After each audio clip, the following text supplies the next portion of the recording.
Hola amigos y amigas de Epicentro, nuevamente llegó la hora de leer. Tenía en la fila, en la mesita de noche, el libro de Renato Cisneros y estaba en falta porque fue un fenómeno editorial del año, fue el gran lanzamiento de la Feria del Libro. De eso hablamos cuando hablamos de la programación de la Feria del Libro y ya lo leí y por eso ya está aquí. Le dejé el cintillo para leer ahora lo que dicen del libro y le doy las gracias y saludo a Renato, que me ha dicho que sí para esta entrevista. Hola Renato.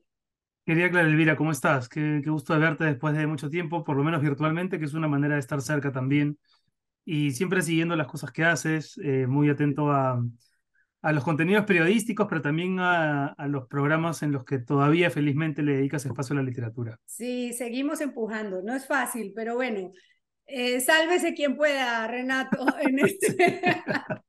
Sí, Ustedes sí, sí, hay le que dan por salvarnos un entre lado con todos. Josefina, nosotros por el otro. Hay que hacerlo, ¿no? Sí, sí, y además me parece muy sana, digamos, esa correspondencia, cosa que como tú bien sabes no ocurre en la señal abierta, en los medios tradicionales, donde los celos impiden muchas veces colaboraciones periodísticas que tal vez serían bastante enriquecedoras para el público, pero claro, cada cual tiene su agenda. Felizmente en la zona digital eso todavía, digamos, nos permite una convivencia más armónica. Nos damos la mano y no el codo. Exacto, exacto, sí. Bueno, pero vamos a hablar del libro El mundo que vimos arder. Esta es la nueva novela de Renato. Tiene un avión bombardero de la Segunda Guerra Mundial y entonces uno dice, bueno, Renato Mm.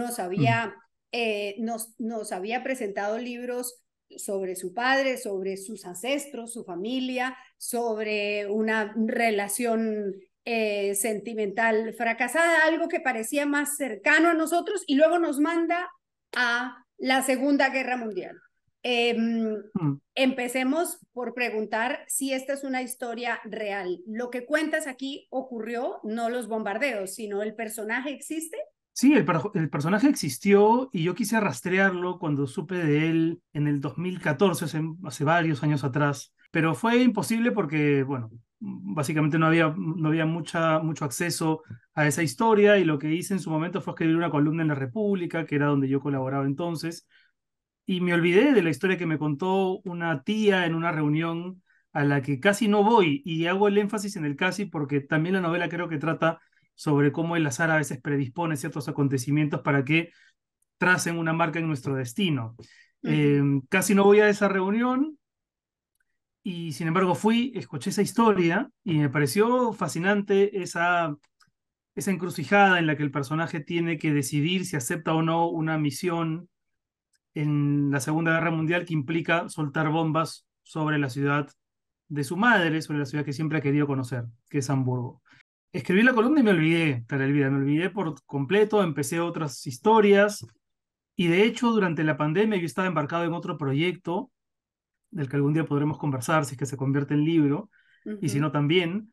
Pero de pronto un día, husmeando en Facebook, has visto que Facebook a veces te recuerda cosas que publicaste con anterioridad, Eso. pero también a veces no lo ves y se te escapan, entonces fortuitamente otra vez esa historia regresó a mí después de tantos años y volví a leer esa columna que escribí en su día en La República y por alguna razón, eh, que yo sé exactamente cuál es, la historia de este peruano que se fue de Trujillo muy joven para hacerse de un destino en otra parte del mundo, encontró resonancias en mí, hizo un eco que no había hecho tan eh, Fuertemente al principio. sí, tan insistentemente en su día y de pronto sentí que tenía que contar esa historia y abandoné el proyecto en el que estaba y viste que en pandemia pues la gente se divorció, la gente renunció a su trabajo, la gente o se quedó sin chamba o empezó un emprendimiento. Es como que tomamos decisiones radicales, creo yo también un poco empujados por esa sensación de que la vida es ahora o nunca, ¿no? O sea, la muerte rondándonos, gente querida muriendo, pues hay que tomar algunas decisiones y para mí mi decisión pandémica fue voy a escribir esta novela, voy a imaginarme esa vida, voy a inventarme estos personajes y voy a escaparme un poco también de mi zona, entre comillas, de confort, porque en realidad publicar esas novelas a las que tú has hecho alusión no fue nada confortable ni cómodo, sino todo lo contrario. Pero sí cambiar de registro y sí probarme a mí mismo de que también en la ficción podía resultar, al menos para mí, un poco persuasivo y convincente. Claro, y así fue. Entonces, para quienes no lo han leído, no, no es un spoiler, sino un resumen muy breve. Esta es la historia de Matías Jurato Roeder, no sé cómo se pronuncia, Sí, hijo, Roeder. digamos, descendiente de italiano con alemana, criado, crecido en Trujillo, que se va a Nueva York y en Nueva York en el avión, en el barco, conoce a una persona que le cambia la vida porque lo ayuda, lo Sí, orienta y luego termina en lo que ha contado Renato, ¿no? Termina haciendo parte de la Fuerza Aérea que bombardea la ciudad de su abuelo y de su familia materna, Hamburgo. Simultáneamente, Renato, y aquí va mi pregunta, ahí está el otro migrante peruano que sí, sí. también tiene que irse y tiene que despercudirse y tiene que desprenderse y es un periodista que se parece mucho a ti. Hablas de ti cuando hablas de este periodista que es el que llega a Madrid después de haberse separado, de tener una ruptura, pero además con tantas incertidumbres sobre la migración, sobre cuál es el lugar en el que nos ubicamos, sobre cuál es el Mm. destino que nos corresponde. Y estuve muy tentado de escribir únicamente la historia de Matías Jurato Roder y hacer de esta una novela, digamos, histórica, en el Ajá. sentido de que su contexto sea únicamente el de la Segunda Guerra y los años que precedieron a la Segunda Guerra.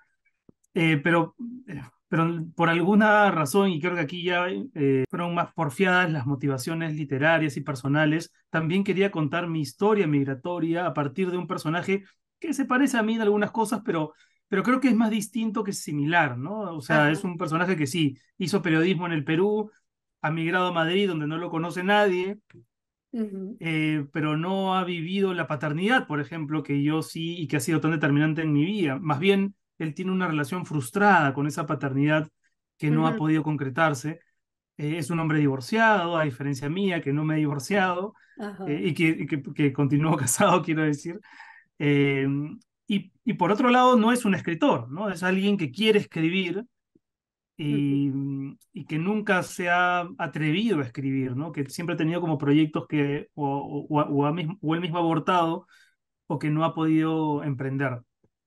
Pero lo que yo quería a través de este personaje era contar la experiencia migratoria privilegiada que yo he tenido y contrastarla con la que muchos, no solamente peruanos, sino ciudadanos del mundo, han Uh-huh. tenido que asumir al momento definitivo de decidir dejar su país, ¿no? Y muchas de esas experiencias migratorias pues transcurren en medio de la ilegalidad, de la incertidumbre, de no saber dónde vas a pasar la noche apenas llegues, de no tener un cobijo en ningún sentido, de no tener un seguro social, de no tener una visa.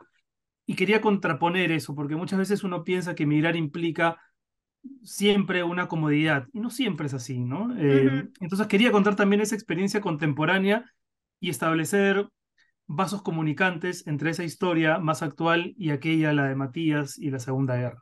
Y hay muchos vasos comunicantes, pero también yo resalté una frase que me parece tan adecuada que, claro, yo tengo que decir que también me toca el corazón porque Claro, dices bueno, esto, ningún inmigrante, por más que haya dejado su país por decisión propia, está del todo cómodo, puedes sentirte admitido, valorado, puedes tener recursos, puedes incluso ser feliz, más feliz de lo que eras en tu país de origen, puedes sentir todo eso y a la vez percibir la incomodidad del desarraigo como una astilla incrustada en un resquicio de la piel, un sedimento que no termina de retirarse por mucho empeño que pongas en removerlo. Siento que lo escribiste para mí. bueno, claro, claro, tú también tomaste esa decisión que es determinante, ¿no? Yo creo que detrás de la decisión de todos los ciudadanos del mundo que dejaron su país, eh, y tal vez fue una decisión afortunada y en muchos otros casos tal vez no, ¿no? Creo que esa es una encrucijada que podría analogarse a la del bombardero que está en el avión y que no sabe si dejar las bombas que le han encomendado dejar es lo que tiene que hacer o no. Uno no tiene que estar en una guerra para vivir una disyuntiva que puede transformar su destino. Y cuando uno deja su país, tú lo sabes muy bien, uno deja el territorio de la infancia, uno deja la memoria, y cuando vuelves, y estoy seguro que te ha tocado cuando has regresado a Colombia, a veces a uno le molesta que la ciudad o el país ya no sean los mismos que uno dejó. Ujú. Y eso te hace sentir doblemente extraño, extraño en el país que te ha cobijado y extraño también en el país de origen, que también ha cambiado mientras tú has hecho tu vida en otra parte, ¿no? Claro.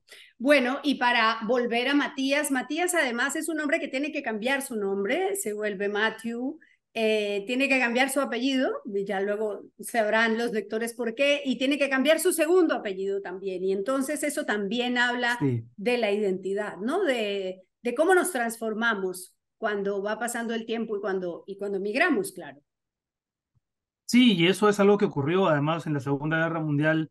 Mucha gente varió su identidad por distintas razones, por razones de origen, por razón de comodidad, de practicidad, y adoptó otro nombre durante la guerra. Durante la guerra, además, los cambios y las gradaciones que se suelen dar en las Fuerzas Armadas eran mucho más rápidas, ¿no? Entonces uno pasaba de ser cadete, teniente, oficial, comandante, coronel en un tiempo mucho más breve, en tiempo de guerra, que en el tiempo natural. Y eso le ocurre a este peruano con Estados Unidos, el país que le dio un uniforme, que le dio un Ujú. nombre, que le dio un cargo, unos galones, y hasta dónde le debía lealtad a su madre y a su familia materna, a la que está tal vez a punto Eres de tú. castigar con las bombas, ¿no? Claro. Ahora, dices, lo que decidí fue escribir en otro registro y claro, hay otro registro y tengo que decir que es muy conmovedor. ¿Qué capítulo será esto? Página 12, capítulo 6, ya casi al final, cuando relatas lo que se vio después, lo que se vio después del bombardeo en Hamburgo, como las cosas que no pudo ver el abuelo, ¿no? No vamos a Sí. contar mucho más, pero todo eso realmente es de una gran maestría, tengo que decírtelo, y tengo que preguntarte cómo lo lograste, cómo hiciste para hacer un relato tan vívido, tan impactante de algo que pues hemos visto en películas, pero que no es fácil entender lo que se puede sentir en un lugar, recorrer un lugar bombardeado. Sí, yo desde un primer minuto supe o intuía que tenía que meterme no solamente en el pellejo de este personaje bombardero, sino en la medida de lo posible tratar de acceder a la mayor información que pudiese sobre lo que ocurrió en Hamburgo y en otras ciudades que fueron castigadas de la misma manera. Esta novela yo la pude escribir porque obtuve una beca aquí en España. Yo me había quedado sin chamba en RPP en diciembre del 2021 y apliqué una beca que felizmente me la dieron porque gracias a ella pude, bueno, hacer los viajes cuando ya las fronteras se abrieron después de la pandemia Ajá. y estuve en Hamburgo, fui 2 veces. Ahora, yo siempre he pensado que no siempre viajar al lugar donde los hechos transcurrieron te provee de información utilitaria para escribir, porque, a ver, ¿en qué se puede parecer esa ciudad, a la, digamos, la ciudad del 2023 a la ciudad que El sufrió esos 43, bombardeos? claro. Del 2023, efectivamente, a esa ciudad que 80 años atrás, exactamente 80 años atrás, sufrió aquella pesadilla. Pero en algunas ciudades, felizmente, se conserva la memoria y por eso es tan importante siempre apostar por el trabajo de conservar la memoria. Y en Hamburgo Ujú, hay memoriales, en Hamburgo hay búnkers, en Hamburgo hay archivos. ujú. Y junto con eso, pues hay un montón de literatura. Claro, meterse en la Segunda Guerra Mundial, te imaginas, es como, Es infinito, sí. es infinito. Entonces yo tenía que acotar mucho mi foco de lecturas y buscar ya sea lecturas literarias o lecturas histórico-militares sobre bombardeos, sobre Alemania en un determinado periodo para no irme por las ramas.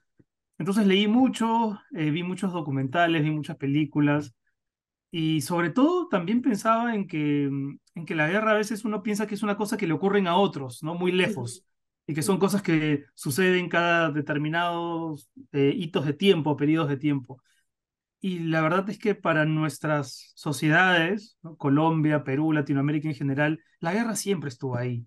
¿No? Que no ujú, haya tenido, digamos, la preponderancia o la magnitud de la Primera o la Segunda Guerra Mundial no las hace menos dolorosas y no hace que sus secuelas sean menos trágicas y penosas para la sociedad que ha sufrido esas guerras. ujú. Entonces tampoco hubo que imaginar, por supuesto que hubo que imaginar y ponerme en uno de los lugares Sí. en los que yo nunca he estado, pero también darme cuenta de que felizmente yo nunca he estado lo suficientemente cerca de la guerra como para quedar traumado por ella o ser arrasado por sus secuelas. Hay gente que la vivió y que hasta ahora no habla de aquello.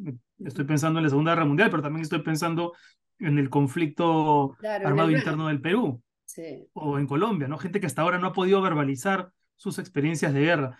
Pero tampoco he estado lo suficientemente lejos como para que el tema pues me parezca de lo más indiferente o ajeno.